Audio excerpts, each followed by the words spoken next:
I was dreaming of bigger things and wanna leave my old life behind. Thunder. You're listening to the Create What You Speak podcast. My intention is to change the lives of 1 million women, one podcast at a time. Now let's get started. Thunder, feel the thunder. My name is Sloan Fremont, and today I'm going to talk to you about stories. I got the holy one, I got the holy one. I felt the fever grip when I needed it closer. I'm at the field, bitch, not quite but nearing it. Can't feel the fever yet, I'm saving up my daily measurement. All right, welcome to another week of the Create What You Speak podcast, where we take a one-word topic and I talk you through how to incorporate that topic into your life to create the life that you want. So, oh my God, you guys, this week is crazy here in Nashville. We have the NFL draft here, which I could give a shit less about sports, but when they have those big parties downtown, like they shut off the roads, they have all these stages, all these bands come in. It is insane. It is insane. I don't know how many people are down there, but like Broadway has been packed. I've seen pictures of it, and actually after I get done recording this, I'm going to go participate in that madness, so it should be a fun weekend. All right, so before I get to this week's topic on stories, I want to tell you a funny story. And it just illustrates this town and how one of the reasons why I love living here is you just never know. You never know who's going to show up. You never know who you're going to see, and you never know who you might run into. So Tuesday night of this past week, I was out with my friends. We were downtown, actually, just checking out all the draft stuff, and I was going to see Matt Mason, which I mentioned on last week's show, which is a great concert. I really, really liked him. If he's in your area, highly, highly recommend going to that show. But so anyway, my friends and I are talking, and one of my friends and her husband went to one of the thrift stores here in town, and they got in there and he was trying on this jacket that he liked, and then tried on another, several others, blah, blah, whatever. And he came back around and he ended up buying this first jacket that he tried on. So they go home, and later that night they're getting ready to go out, and he reaches into the pocket on the inside and he pulls out these cards. And they're like, "What is this?" And so it turned out these cards, they were cue cards from when Blake Shelton was on the Today Show last summer with Hoda. And it was during CMA Fest, and he had opened his bar, Old Red, down here, which is downtown. And so we were laughing about this, right? Because they were showing pictures of the cards and like what the cards said. And then they had a picture of Blake in the jacket that he was wearing. So we were teasing him about Blake and blah, blah, blah and all this. And so then we were talking more about this, and I was like, wait a minute, that was last year during CMA Fest. And that's when I ended up in a Blake Shelton video, because I ended up going down there. I won these tickets and blah, blah, blah. And so, after a few drinks, this was a really funny story. But it's just, like I said, it's just one of the reasons why I love this city. You just never know what's going to happen here.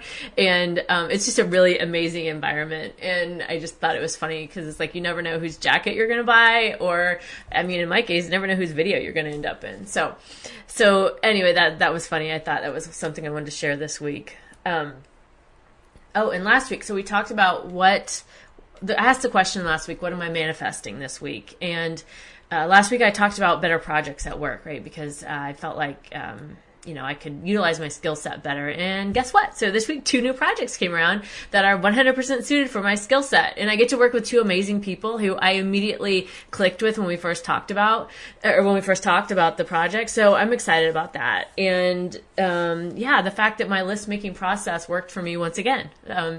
So I thought that was really good and really exciting as far as manifesting. So I'm curious to know what you're manifesting. If you'd like to share that with me, you can always email me, sloanfremont@gmail.com, or just leave a comment on any of my Instagram posts. All right, so let's move into this week's topic of stories.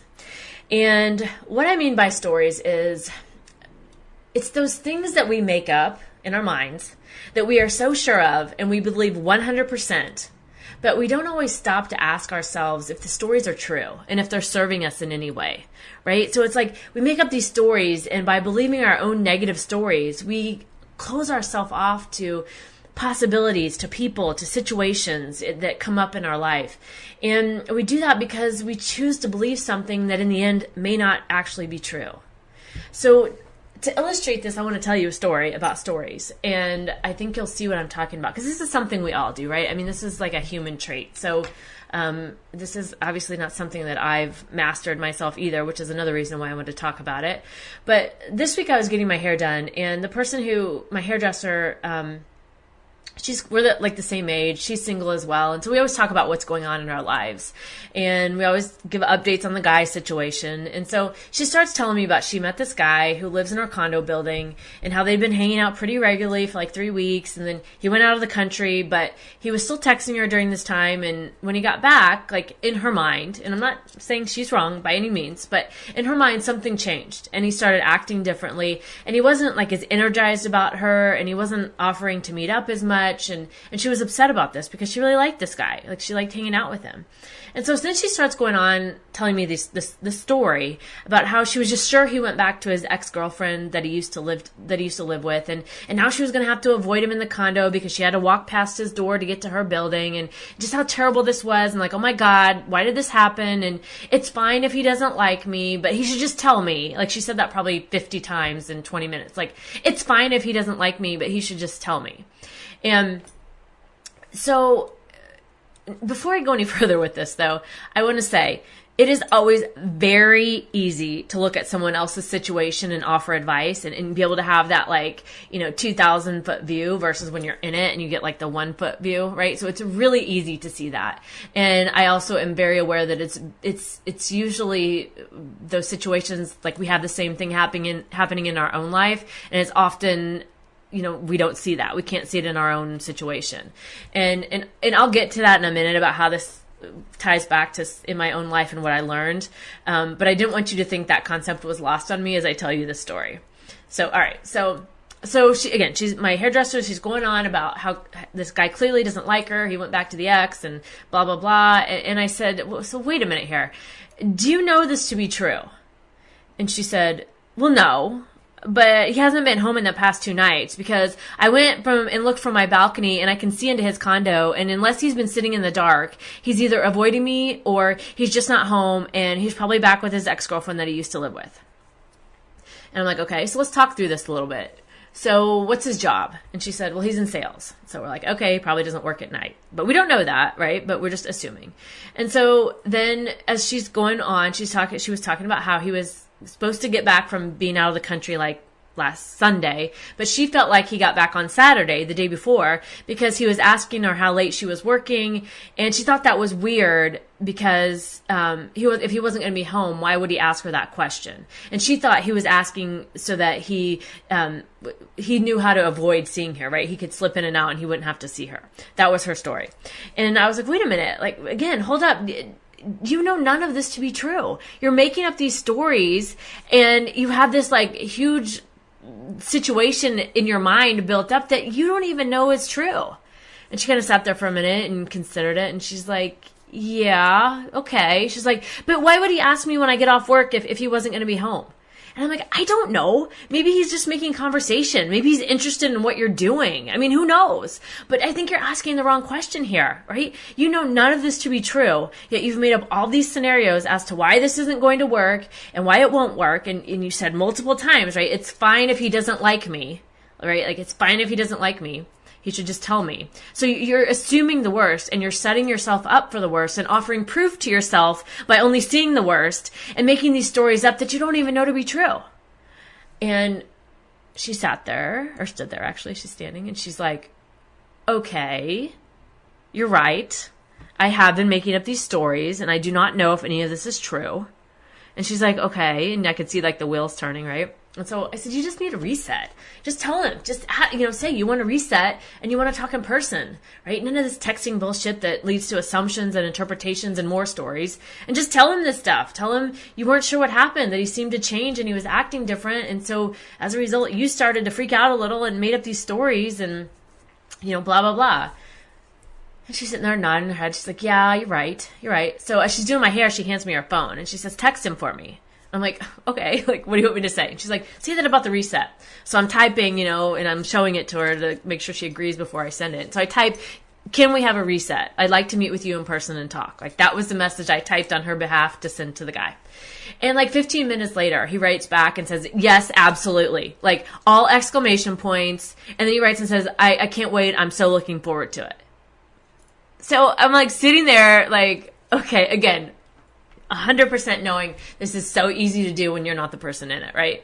But she's standing there and she just has this like huge ass, like genuine smile on her face. And I could see like her body language change too. Like the tension was gone. And as I was talking, we were talking about this more. She's like, so like, what did I do? Or what should I have done different? And I'm like, well, nothing. I mean, neither of you were wrong with what you thought based on the situation, right? I mean, I don't even have to know his side to know that. No one is wrong. But the problem that comes up, especially in new relationships, is when there's no communication about it. And everyone is assuming and making up these stories and then acting based on those assumptions that we really don't even know are true. And so we spend this time like living as our stories are true, and often they're just not. They're things that we've made up.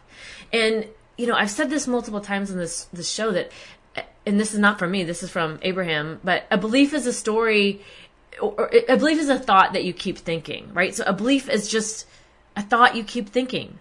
The same with a story. The story is just, it's this, the beliefs and the thoughts that you just keep thinking. You're just talking about them. And so, like I said, I think this is especially difficult when you're newly dating someone, because it's not always clear what the steps are, right? It's not always clear how much to reveal or how vulnerable to be and when.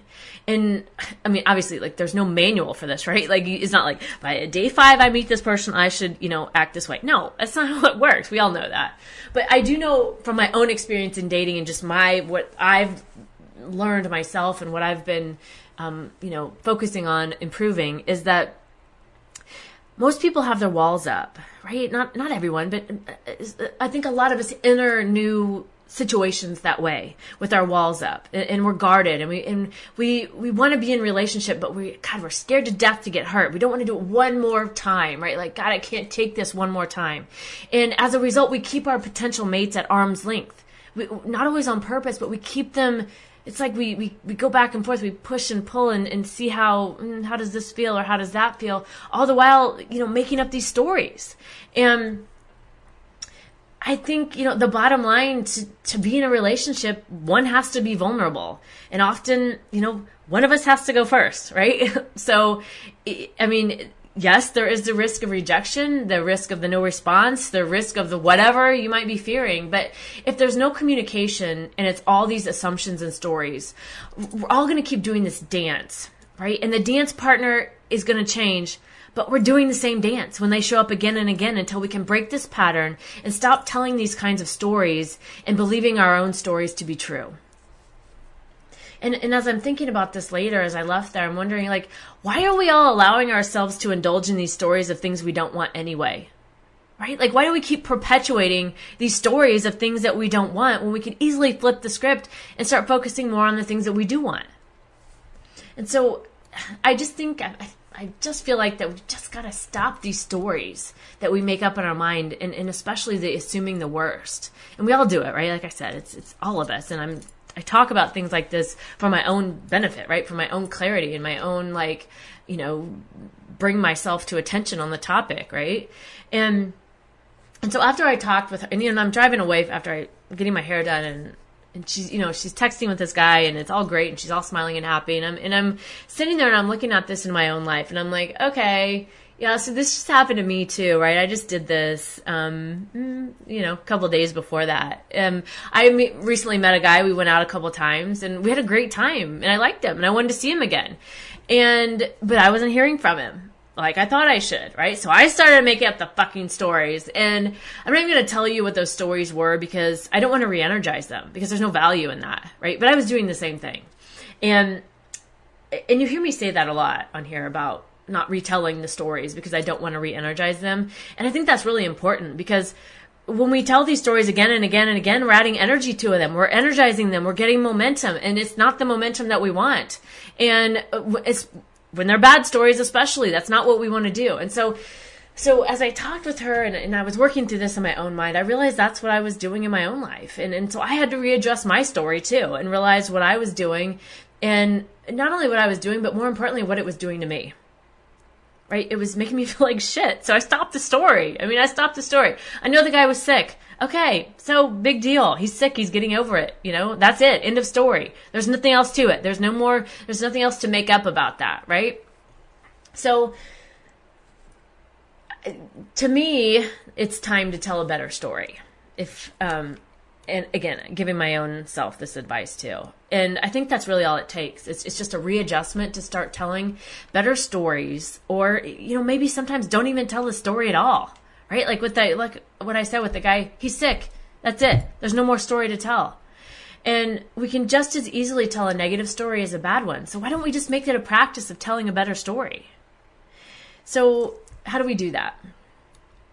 So here's some things I thought of. There's a lot of different things, but some things that came to mind for me were maybe we could just stop assuming the worst in others and decide to only look at the positive in the situation. Maybe we could decide that not everyone is out to get us. This is for me. I'm saying this for my own advice, right? Maybe not everyone is out to get us. Like, the guy who wants to date us isn't the enemy, right? Not everyone's out there to piss us off or doing whatever they're doing to annoy us. Maybe we could just let people do their thing and work on our own happiness regardless of what they're doing. Maybe we could learn to catch ourselves when we start to tell a story we aren't sure is true and just drop the subject altogether until we're in a better place to talk about it, or until we know more about it, or until we've actually communicated with the person that we are telling the story about. And maybe we could just stop indulging in these types of stories with other people, because doing so adds fuel to the fire. When we're sitting around with our friends and we're talking about this and we're telling the stories, and as my friend, the hairdresser was, she probably told the story to all the girls that came in that she's friends with, right? Re-energizing. And it's like, no, that's not what we want. This is most definitely not how you get what you want in your manifestations, right? To keep telling the story of what you don't want. But it is most certainly a great way to get what you don't want. So if you want to keep telling the story of what you don't want, that's what you're going to get. And maybe we could just also decide to let some things go when we don't like how they seem, right? We don't maybe don't like it. Like, I don't like it that I didn't hear from the guy that I went out with a couple times, but maybe I could just let it go, right? And not require that everything goes my way 100% of the time. And maybe just sit back and focus on what we can control, which is ourselves and how we feel, right? That's the only thing that we can really control. So I think there's a lot of ways you can do this, but it really starts with recognizing that you are telling a story to begin with, and then making a conscious decision to stop telling the story if you don't like it and if you don't know it to be true. Start to tell the story the way you want it to be told, right? Seek to understand, communicate with the person, and ask. Just ask.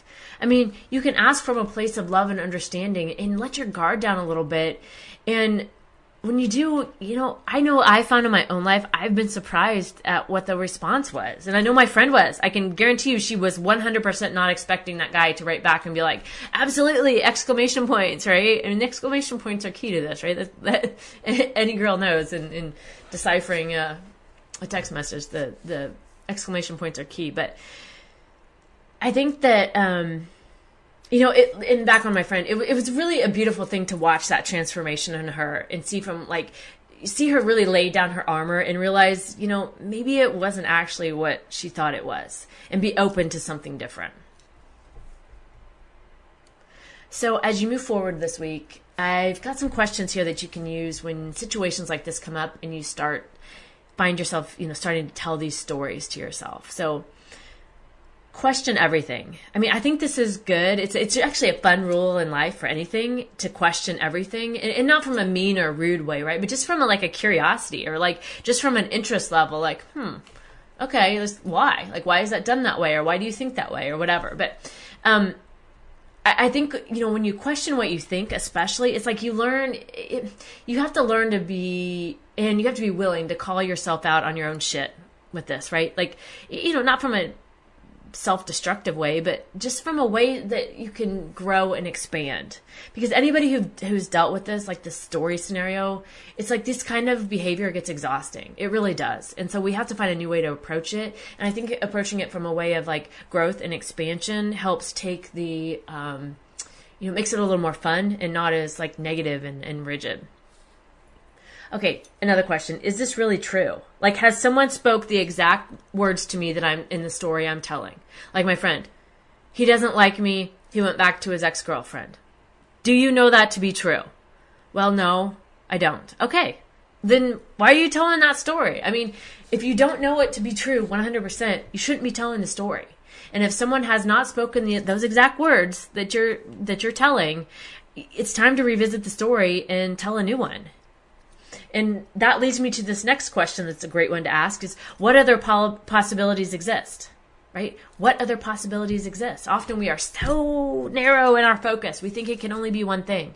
We're not open to the fact that there could be other things, right? Other possibilities available. And that's what happened to my friend, right? In her mind, there were no other possibilities. But as she talked to him more, actually, I think it ended up coming out that he got back from being out of the country and then had to turn around and go out of town again for work. And that's why he wasn't home those 2 days when she thought he was off with his ex-girlfriend. So, things just aren't always what we think they are. And asking the question, what other possibilities exist, is a great way to open up your mind to that. All right, the next one, how am I participating in this, right? Because you're participating. We all are. So how are you showing up in this? With your guns blazing, like ready to fight, like assuming the worst? Or can you stop swinging for a minute and approach it with like a more loving and understanding, softer, right? Can you show up softer? And this is a big one for me. That's why I wanted to bring this one up, because this is huge for me. I'm the one that shows up with guns blazing, like ready to fight. And I've had to learn that that's not the best approach. And it's not always easy, but it really is life-changing. I mean, it really is, coming from that perspective. And okay, so the next one. Is this the reality I'm intending to create with the stories I'm telling? Like, do I really want to create this reality with the story I'm telling? Do I like the story? Does it make me feel good? And if not, it's time to tell a better story. I mean, we've got to start telling the story how we want it to be told, like what we want to see, what we want to believe, rather than this negative, revisiting round and round and round and expecting the worst. And all we're doing there, we're tricking ourselves, right? We're just tricking ourselves into believing the negative when we don't know it to be true. Can I give the person the benefit of the doubt and expect the good in them instead of just expecting the worst? I mean, that's been a big one for me too. Like, can I just give the person the benefit of the doubt? The guy that didn't text me back, he's sick. Can I just give him the benefit of the doubt and move on? And the last one, am I just telling an old story, right? Am I just telling a story because I have an expectation about how things are going based on past experiences, or maybe something that, I just expect because that's all I think I can have, or all I think I deserve? At some point, we have to let go of those past stories in order to introduce a new reality that gives us something different, right? And that's a big key to how you change your life. And I know that because I did it. I lived it. That's how I changed my life. So we've got to stop telling those old stories. If we don't like them, we've got to stop them. All right, so that was a lot. And there was a lot in there that, this could have went so many ways. Could have talked about so many things. Like if I had 3 hours, we could have talked through a lot of this kind of stuff. But hopefully that gives you an understanding of, or maybe just the awareness, I guess, to, start to look at this in your own life and how stories are showing up for you and what kind of stories you're telling. So I'm going to wrap up today's show, and that's it on stories. So to recap this week, we talked about how the stories we make up, we're often so sure of and we believe 100%, but we don't always stop to ask ourselves if the stories are true and if they're serving us in a positive way. And by believing our own negative stories, we often close ourselves off to possibilities and people and situations because we choose to believe something that in the end may not actually be true. And I shared with you the story of my friend, the hairdresser, who had all these assumptions about the guy she was dating, like all these stories she made up, which she didn't have any proof of being true. And in the end, it actually wasn't what she thought it was. So really what I want you to think about is how you can start telling a better story about the things in your life, that, especially those things that don't feel good to you, right? These things that just don't feel good. What's a better story you could be telling? And we talked through a lot of ways to tell a better story, and some questions we can ask ourselves are things like, is this really true? Right? Do I know this 100% to be true? What other possibilities exist? And how am I participating in this? All these questions they're great ways to help you sort out if what you're believing is actually based on fact, or if it's just something you've made up from old stories from your past or previous expectations or any other form of self-sabotage that comes up. So as you move forward this week, just think about the stories you're telling yourself and see if you can start to tell a better story. All right, I'm going to talk about the songs that I chose for this week's show. So as I mentioned at the beginning, I went and saw Matt Mason this week at the High Watt here in Nashville. Such a great show. I really like that guy. I actually got a t-shirt and it says, I knew Matt Mason before he wore expensive socks. And I don't know why, that just made me laugh, so I got the shirt. Okay, songs this week. The intro song is Fever Pitch by Rainbow Kitten Surprise. I just love the chorus of the song. Like, I just think it has a really good jam.